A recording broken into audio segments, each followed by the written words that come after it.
Bismillahirrahmanirrahim. Assalamualaikum warahmatullahi wabarakatuh. Ya, semua sang rektor ya.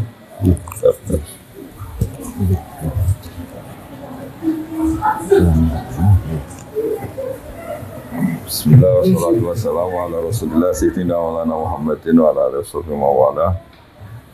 Teman-teman Unisula yang saya hormati, khusus Pak Rektor. Ini langsung ngaji ya, karena waktunya tidak banyak. Jadi ini kitab-kitab yang saya baca ini, diantaranya itu ada penjelasan tentang musibah. Musibah itu dari kata sesuatu yang mengenai kamu. Kemudian identik dengan makna yang tidak menyenangkan. Sebetulnya kata musibah itu tidak harus yang menyusahkan. Apa saja yang mengenai kamu itu namanya musibah. Karena disebut ma'asobaka min hasanatin faminallah. Itu kan dari kata apa saja mengenai kamu, baik itu kebaikan juga namanya ma'asobaka. Makanya terusannya ayat wa ma'asobaka min sayyatin. Jadi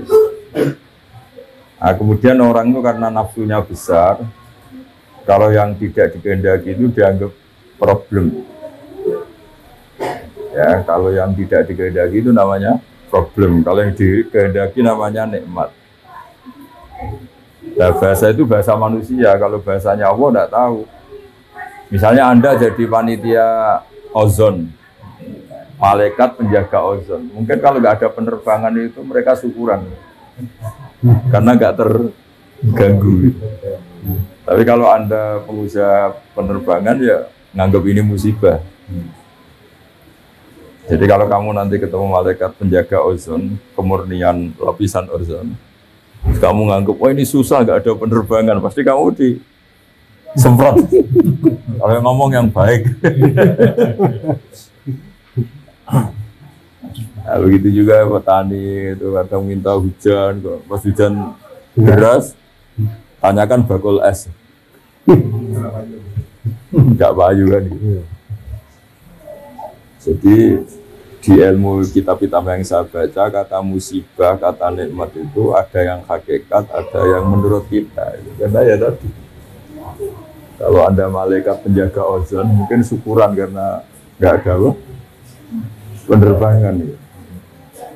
Kalau Anda menteri bagian nangani tenaga kerja, tambah banyak pabrik, tambah senang karena menyerap tenaga kerja.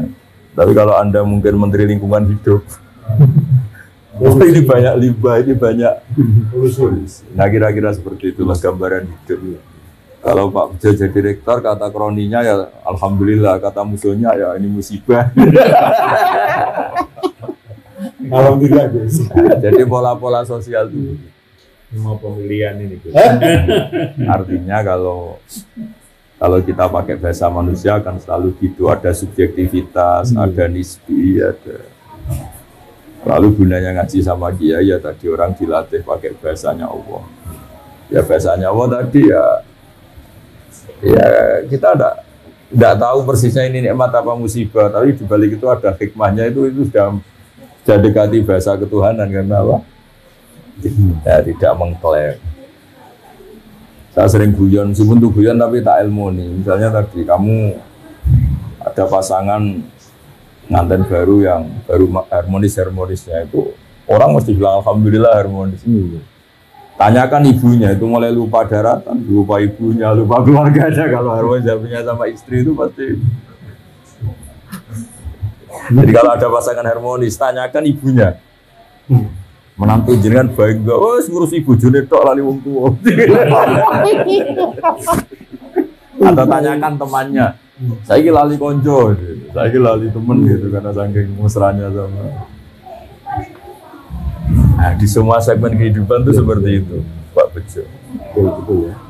Sehingga agama itu mengajarkan bahasa-bahasa sakral yang tidak lekang oleh waktu, yaitu misalnya baca subhanallah, maha suci Allah, alhamdulillah, subhana rabbiyal azim. Karena bahasa manusia itu tidak pernah sempurna, yang sempurna itu bahasa ajarannya Allah. Kalau itu kan permanen, keadaan apapun ya Allah itu maha suci, keadaan apapun ya alhamdulillah, keadaan apapun Allahu Akbar. Sekali kamu kerana manusia itu ruwet.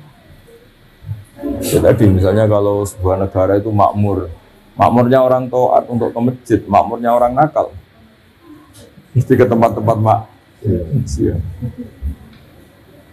Jadi kalau kamu berdoa makmur, untuk siapa? Dan ukurannya dipakai untuk apa? Kamu dapat uang banyak, alhamdulillah. Kalau orang baik, uang banyak pikirannya ya untuk nafkahi anak istri, bangun masjid. Nah, kalau orang nakal kan nanti pikirannya macam-macam. Mungkin ingin judi, ingin booking siapa, atau untuk kepentingan apa. Ya di sini ini baiknya agama. Agama datang untuk manusia. Terus ada ketentuan halal haram, ketentuan melawan hawa nafsu, ketentuan mengelola nafsu, ketentuan meminimalkan nafsu.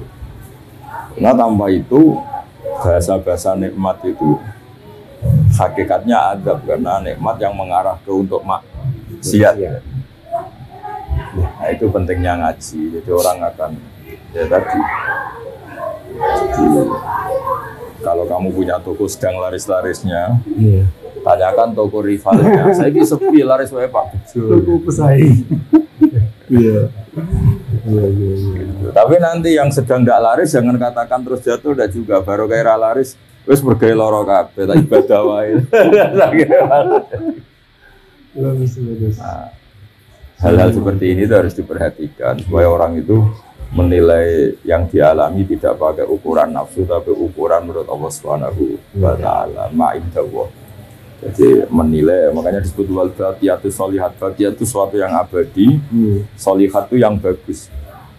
Makanya disebut kalimat thayyibah itu subhanallah bihamdi la ilaha illallah, itu kalimat itu permanen. Tapi kalau kalimat manusia itu tidak permanen. Tadi misalnya kamu bilang nasi itu penting karena makanan pokok. Tanyakan pakar diabetes. Oh, nasi itu mengandung gula, kalau orang diabetes nggak boleh kan. Jadi selalu ada masalah. Jadi sama bisa melihat itu nikmat karena bisa melihat apa saja. Kamu mulai tersiksa punya istri jelek ya karena sering banyak melihat itu. Harus sadar bahwa yang kamu punya itu paling tidak cantik itu. Baru kayak sering apa? Melihat itu. Nah, sama. Ada orang punya Innova itu senengnya bukan main. Itu mulai ada musibah, ada temannya sana main pakai Alphard, runtuh dia. Gara-gara melihat Alphard terus kelihatan Innovanya itu jelek. Makanya guyonannya orang-orang haji itu, kalau haji kenapa kamu nangis? Semua orang tuh kok cantik karena melihat orang Pakistan, Turki, yang jelek hanya istri saya. Biasa. Akhirnya gantian yang istrinya nangis. Kenapa kamu nangis? Semua orang kok ganteng, yang jelek hanya suami saya. Di sini hebatnya agama. Ukuran mengelola nikmat itu la tamud dan na'inaika. Kamu jangan pernah melihat yang tidak milik kamu, karena awal ketidaksyukuran tuh melihat. Jadi awal ketidaksyukuran itu karena melihat. La tamuddanna ainaika, jangan arahkan pandangan kamu ke hal-hal yang ya tadi. Jadi rektor sudah syukur. Nanti kalau ketemu menteri terus dididing-didingi, dikandang-kandani itu boleh kok jateka diamu itu. Betul. Jadi menteri pendidikan juga ya bisa ngatur rektor. Ini kalau ketemu presiden bisa doa ya. Nah, nanti jadi presiden juga ya, tapi nanti kalau ada Indonesia ada nggak benernya, ada miskinnya juga mungkin salah-salahan. Sebenarnya semuanya juga ada problem itu. Nah, tapi kalau kita melihatnya dengan ketentuan Allah, rektor itu amanah, presiden itu amanah, menteri itu amanah. Saya pernah didatangin seorang menteri, juga pernah didatangin orang-orang top. Terus saya ini jabat top, ini gimana? Ya saya bilang, kalau itu mas'uliyah, tanggung jawab, maka itu ibadah. Tapi kalau kamu rofahiyah, dipakai hura-hura itu ya maksiat. Insya Allah tanggung jawab. Karena tanggung jawab kan malah memperbesar ganjaran kan. Kalau kamu sebelum rektor kan kebaikan kamu terbatas di teman kos, teman relasi. Tapi kalau jadi rektor kan satu uni sula. Makanya pernah ada seorang wali ditanya, kalau andekan kamu punya doa satu untuk siapa? Untuk presiden. Kenapa ya? Kalau yang baik RT kan kebaikannya hanya satu RT. Kalau yang baik bupati hanya satu kabupaten. Kalau yang baik presiden satu negara. Jadi masyhur itu. Jadi ada seorang wali kita. Kalau misalnya kamu levelnya RT, kalau kamu tak yang baik kan, ya namanya levelnya. Ya, makanya ada wali yang sangat luar biasa ditanya. Andai kan kamu punya satu doa sosial, ya kalau doa pribadi kan tentu husnul khotimah. Kalau kamu punya jatah doa satu, doa sosial, kamu peruntukkan siapa untuk presiden? Kenapa? Sekali beliau baik, manfaatnya lebih luas kan? Ya ini punya jatah doa satu, duduk anak RT yang baik ya sudah, hanya satu kawasan itu aja. Yang baik.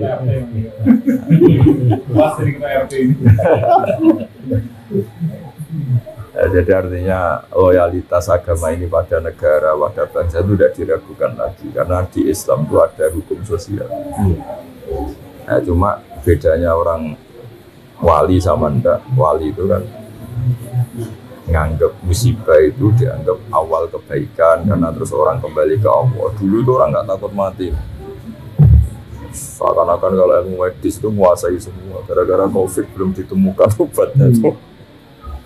Banyak yang tawaduk. Kemarin-kemarin kayak ada kematian itu. Udah orang PD-nya hidup.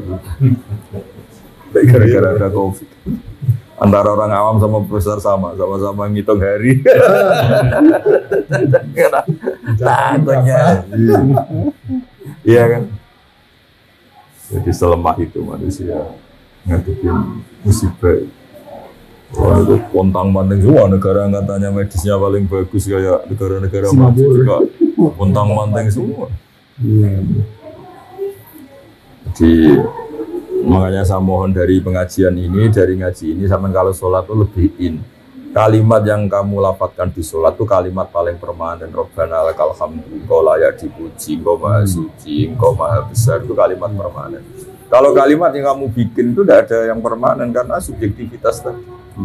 Ketika kamu bilang tadi penerbangan itu kosong atau minim, itu kamu anggap musibah. Kata malaikat penjaga ozon itu bagus. Ketika Kementerian Tenaga Kerja bilang banyak pabrik itu bagus penyerapan tenaga kerja, tanyakan ahli lingkungan. Iya. Sama di presiden juga sama. Ketika ini jadi presiden, temannya partainya bilang alhamdulillah, tanyakan rivalnya atau musuh politiknya. Rektor juga sama, toko juga sama.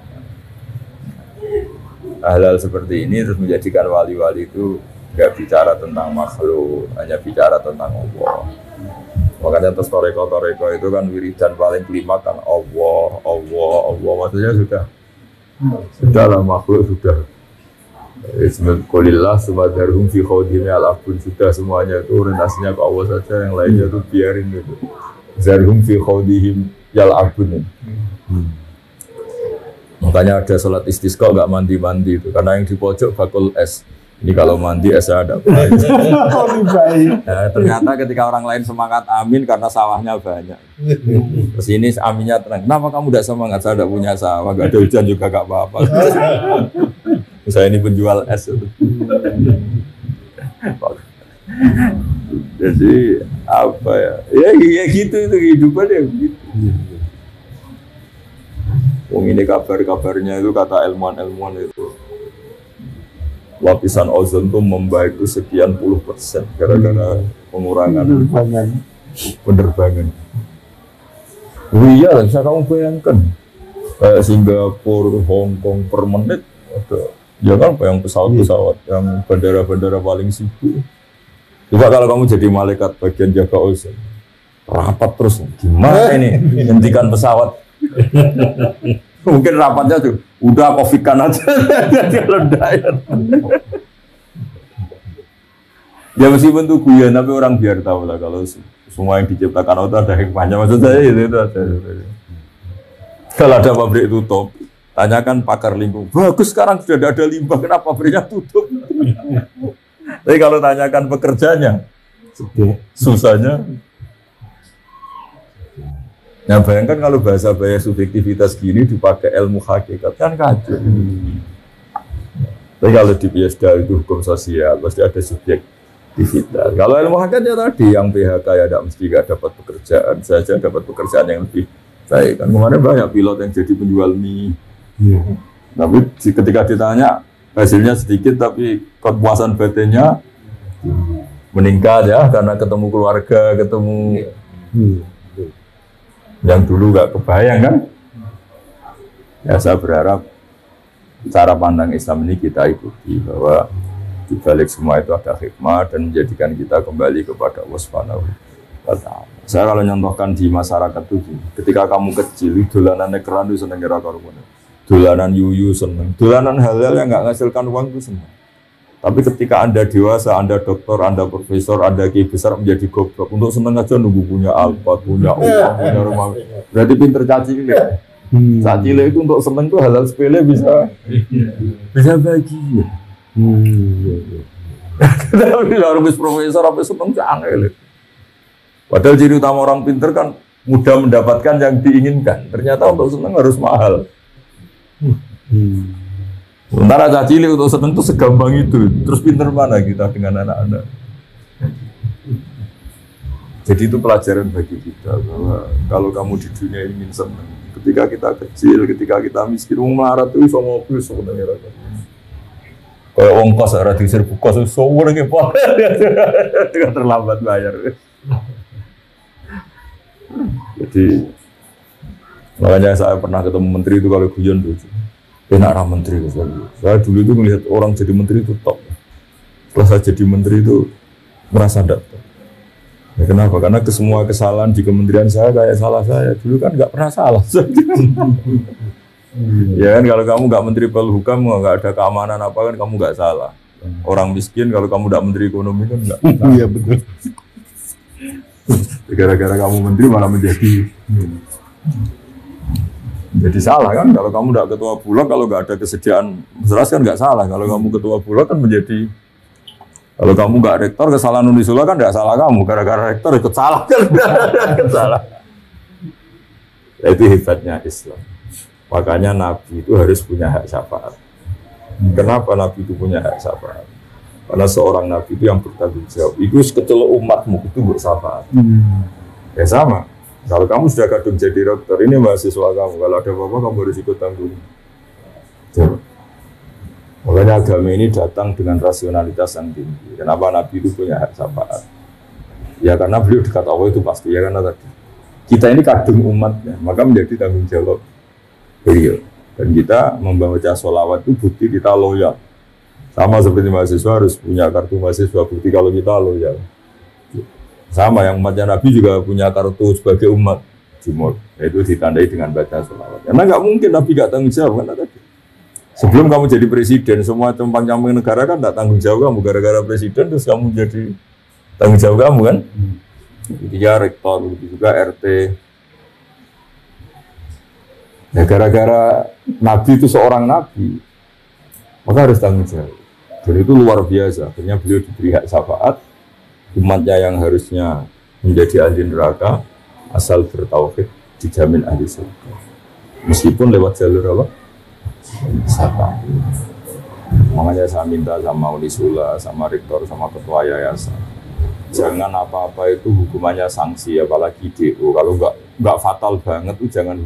Karena ciri utama pemimpin itu ro'id itu menjaga itu ya tidak mengeluarkan, kecuali yang hal-hal yang ekstrim. Makanya dalam Islam itu jangan mudah mengkafirkan orang. Makanya yang dilawan ahli sunnah itu gerakan takfiri. Karena semangat Nabi itu yang luar dimasukkan, bukan yang sudah di dalam dikeluarkan. Ya kan? Jadi sebetulnya logika itu yang harus kita pakai. Misalnya kita punya anak 5. Yang 2 itu nakalnya minta ampun. Mungkin tetangga enak aja ngomong, usir aja Pak, anak durhaka. Itu yang ngomong enteng gitu mesti tetangga sebelah.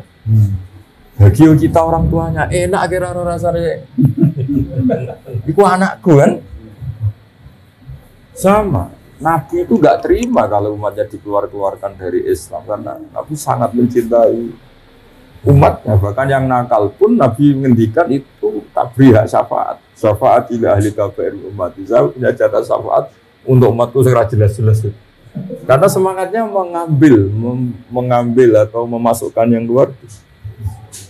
Ya kalau anak-anak nakal itu semangat orang tuanya kan dandani. Enak wae tonggo usul kon ngusir ya. Nah, pola-pola itu yang harus kita perkuat, semangat memasukkan, semangat mengayomi, semangat jaga stabilitas, memanage konflik, memanage perbedaan. Ya tadi, di mana-mana Nabi diutus itu memperbaiki yang kurang baik, memasukkan yang belum masuk. Makanya kenapa aliran-aliran takfiri itu ditentang mati-matian oleh mayoritas ahli sunnah, mayoritas umat Islam. Itu sebetulnya nentangnya itu bukan karena sentimen, tidak, logika sosialnya begitu di mana-mana.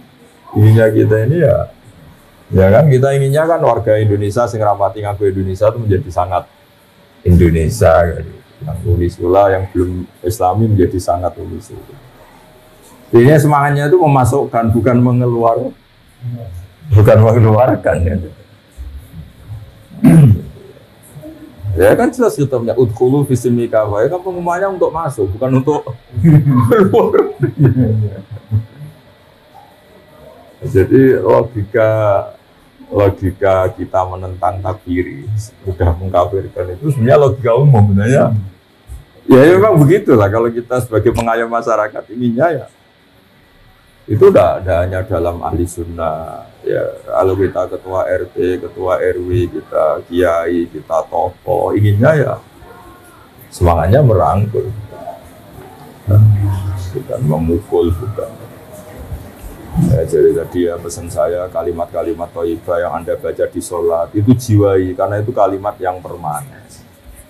Kalimat yang kamu lontarkan dari diri kamu sendiri itu pasti ada subjektivitas. Itu tidak bisa kamu pakai swan Allah. Yang bisa dipakai swan Allah itu kalimat-kalimat thayyibah tadi, karena itu permanen, kebenarannya permanen.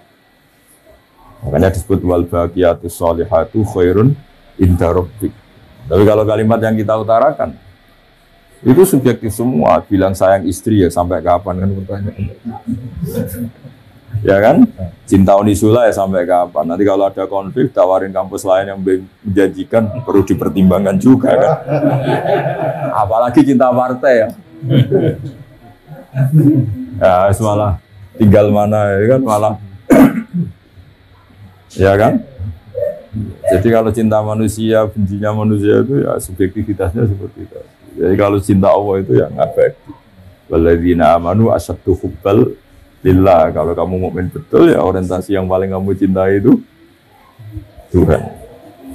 Nah sekarang ngaji seperti ini sudah langka. Dikira kalimat-kalimat thayyibah itu kayak mantra, kayak rutinitas. Itu enggak, itu filosofi. Ya itu kalimat permanen yang bisa kamu tanggung jawabkan depan Allah itu ya Allahu Akbar kalimat. Makanya saya bilang sering memberi contoh itu, kalau ada semut sama semut pacaran gitu misalnya, pacarannya itu di daun mangga misalnya. Dia asik sama yang disenangi pacaran. Kata semut kan, saya asik pacaran karena pasangan saya mencintai saya. Sebaliknya bilang gitu. Tapi kalau kamu yang mengendalikan, kamu asik itu karena godong ini ora tak kipatno, sekali tak kipatno tuntas kan.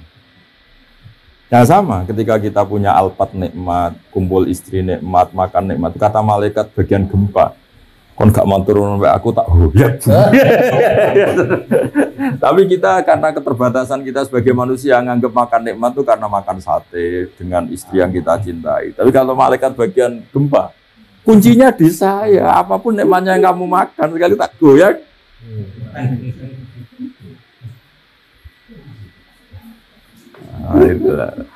Nah itu sirinya, rahasianya. Kenapa kiai-kiai itu matehai malaikat, matehai penjaga langit, penjaga bumi itu karena itu berkontribusi dalam kenikmatan yang kita.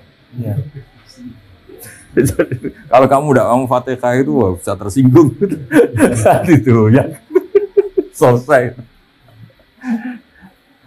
Nah, itu bedanya kiai sama rektor, Pak.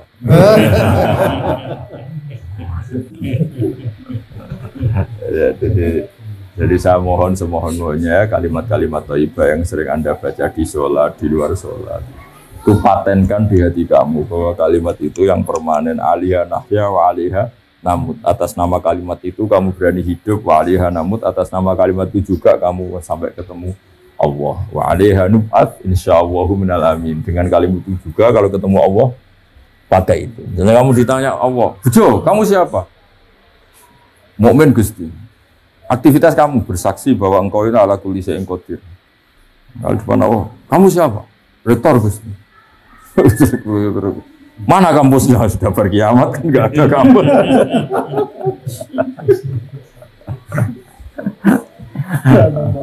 Ya kan nggak ada semua kan sudah.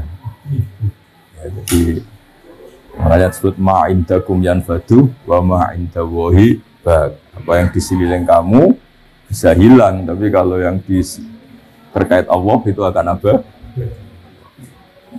Makanya saya minta jenengan jadi rektor juga melihatnya untuk kemanfaatan agama. Ya, jadi siapa saja orientasinya itu agama. Saya sendiri itu sering tersiksa, misalnya terganggu karena saya mungkin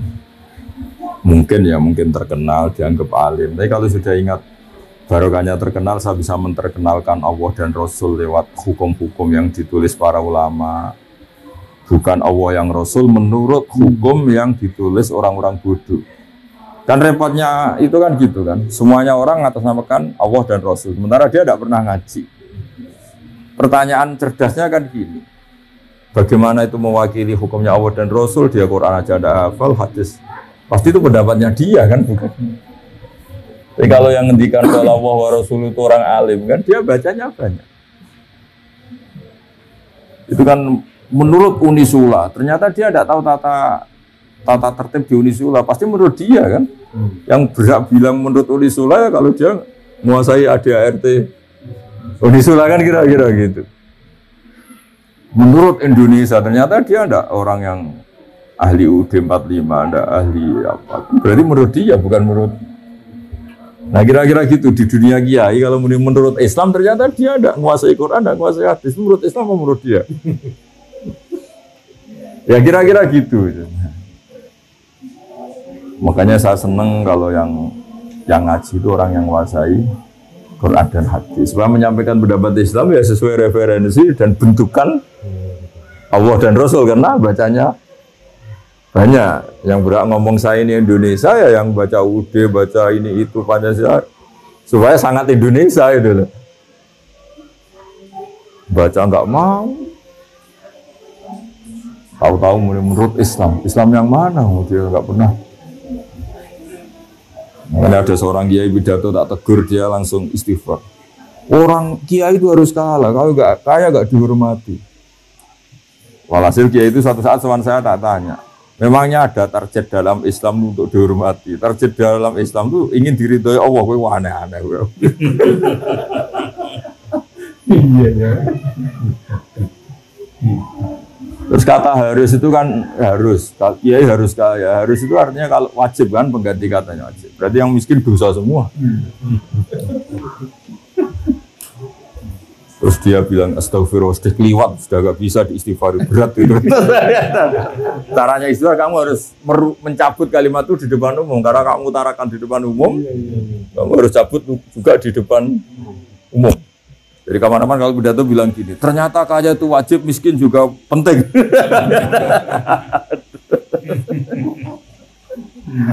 Itu kan karena dia cerminan pikirannya dia, karena lama miskin terus bosan miskin, terus angin bosannya bilang iya harus